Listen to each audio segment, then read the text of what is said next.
Booktube, this is Kelly. Thank you so much for watching my channel, Books I Am Not Reading. I am here today to make a video related to the Pulitzer Prize, which is one of my favorite things to talk about. I have read all of the books that have won the Pulitzer Prize for the fiction, or as it was previously known, the Pulitzer Prize for the novel, which was started in 1918. Now, I did a series of videos related to the Pulitzer Prize in 2020, and a few of you have asked me recently about where to start. Where do I start with the Pulitzer Prize, which is a great question. So I am gonna link a couple of videos down below from my 2020 series. One is just an introduction to what is the Pulitzer Prize, how is it selected, that sort of thing. I will just briefly say, and I'm pretty sure I'm quoting straight from their website, the Pulitzer Prize for fiction is for distinguished fiction published during the year by an American author, preferably dealing with American life. So the books that I'm going to show you are not my favorite books. That video is coming soon because I have realized since 2020 that that list has changed. So I need to update what are my favorite Pulitzer Prize novels. But all the books I'm going to show you today are things that I feel like are a great entry point,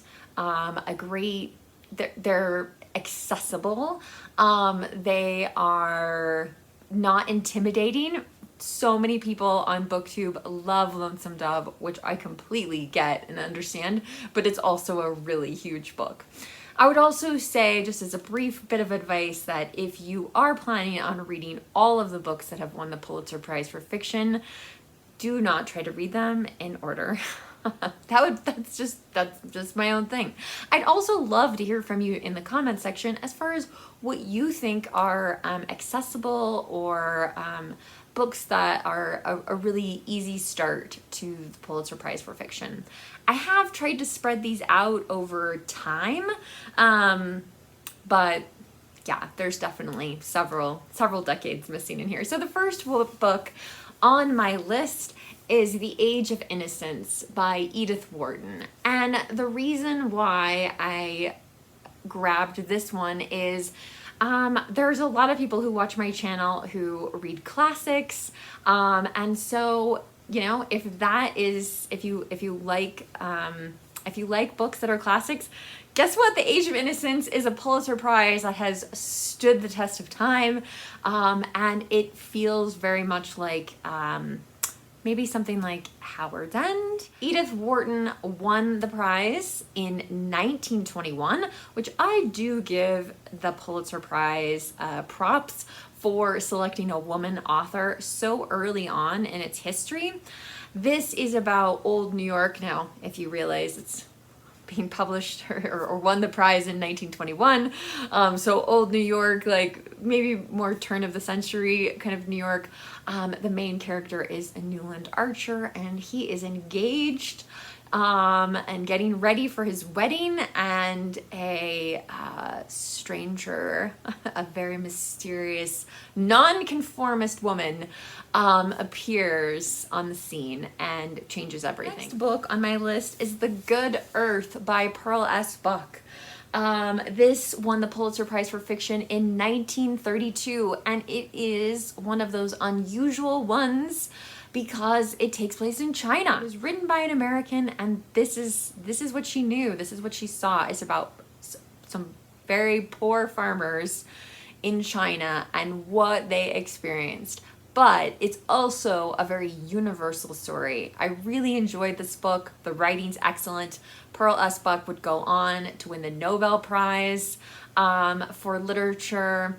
And so she's an author I need to read. I need to read something else by her. Now, the next book, which won the Pulitzer Prize in 1975, this is kind of a no-brainer for the Pulitzer Prize to select, and that is The Killer Angels by Michael Shara. I hope I'm saying his last name right. I have seen Steve Donahue recommend this book many times on his channel and tell people about it.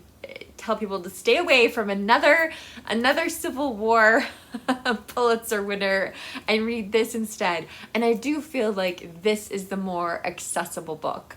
The Killer Angels recounts the Battle of Gettysburg, which the feat of this book that is just so incredible. And there are like maps and things like that in the book itself to help you kind of understand where everybody's at. But we know what happened at Gettysburg. We know the outcome of the Battle of Gettysburg. And so it's amazing because it is such a gripping book. It is so suspenseful, but even though you know what is going to happen. So anyway, if you like historical fiction, if you're interested in the Civil War, this is a great book. There's a blurb from Ken Burns, who made a super famous documentary about the Civil War, and I think this might have been at least one of the starting points for him to go on to make that documentary. But anyway, all right, up next, jump ahead to the Pulitzer winner from 1985. This is Foreign Affairs by Alison Lurie. This is about a woman, two different people, a woman and a man, both go to England. And the female character, Virginia, who's a 50-something unmarried tenured professor, she feels more like she's British than she is American. And then she meets an Oklahoman tourist who turns her life upside down. And then we also have Fred Turner, who's her colleague. But he's broke, newly separated, and meets an English actress. So this is about Americans in England. You can tell, I think, just from the way the cover is designed, to me it looks like, I don't want to call it chick lit. It's not chick lit. That's not what it is. But I felt like it's a very easy book to read. I think this is a really, really great entry point to the Pulitzer Prize. 1995, and we know this because of the giant sticker that's not a sticker on the cover here. This is The Stone Diaries by Carol Shields. And I loved this book because it was about a woman's life. It starts in 1905 and goes up to approximately, I think, the mid-80s.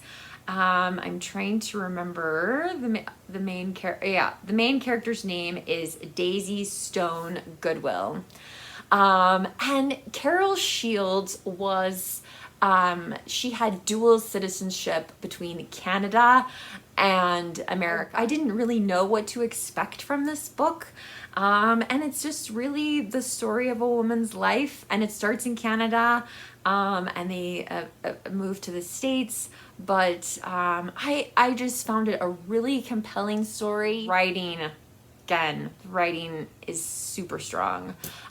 So yeah, those of you who are, I know some people on Booktube are really interested in Canadian literature and Canadian prizes. So if you haven't read The Stone Diaries, you should check it out. Another book that I would really recommend is the 2002 winner of the Pulitzer Prize, Empire Falls by Richard Russo. This is very much about blue-collar life. The main character has been slinging burgers at, I believe it's the Empire Grill, for 20 years. He has a daughter that he's really concerned about. He has a soon-to-be ex-wife. There's also a character, his soon-to-be ex-wife is taken up with a notoriously vain health club proprietor.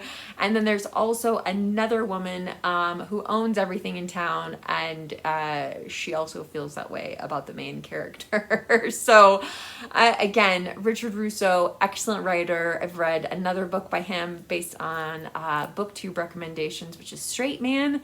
That's like an academic story. So this is very, very different from Straight Man. But anyway, I would, again, the writing, the storytelling, it just pulls you along. Finally, the last book I'm going to recommend as an entry point to the Pulitzer Prizes is for those of you out there who maybe you enjoy fantasy a little bit more. Maybe you like magical realism. I get not everybody is into magical realism. It's very unusual for a Pulitzer winner to have elements of magical realism in that. Very, very, like this might be the only one. And that is The Orphan Master's Son by Adam Johnson. This is a book that is primarily about North Korea. And the main character in it is the son of a man who runs an orphan work camp. And he grows up giving orders to the orphans, deciding, which orphan gets to eat first and that kind of thing. And so the North Korean government hires him as he, once he's grown up a little bit, to be a kid, like to kidnap people. And anyway, it is wild. This is a wild book, but I have really, I did not know very much. I mean, aside from what I've seen on the news, like I've never read anything about North Korea, and this book really, really blew my mind. This is a book I'd like to reread. I almost bought it recently at our used bookstore, but it was water damaged, so I put it back on the shelf. So yeah, I would like to reread this one, because it was just fascinating. And like I said, it's really interesting. There is a little part of the book that does take place in America. But for the most part, it is in North Korea, and it's just an incredible book. I'd really like to see what else Adam Johnson has written, especially since this. And yeah, so those are some of my suggestions. I would really, really love to know what Pulitzer Prize books you think are the most accessible. What is a good entry point for you? Have you read any of these books? What are your thoughts about these books? What are your thoughts about the Pulitzer Prize? So tell me all about it down below in the comment section. If you don't feel comfortable leaving a comment, I do understand. You can leave, maybe you can leave like a little trophy or a gold star or something in the comments section if you've made it this far. Or the other thing you can do is give this video a thumbs up, which really does help my channel, and I do appreciate it. So Booktube, please remember to be kind to yourself, be kind to others, and I'll be back soon with another video. Bye.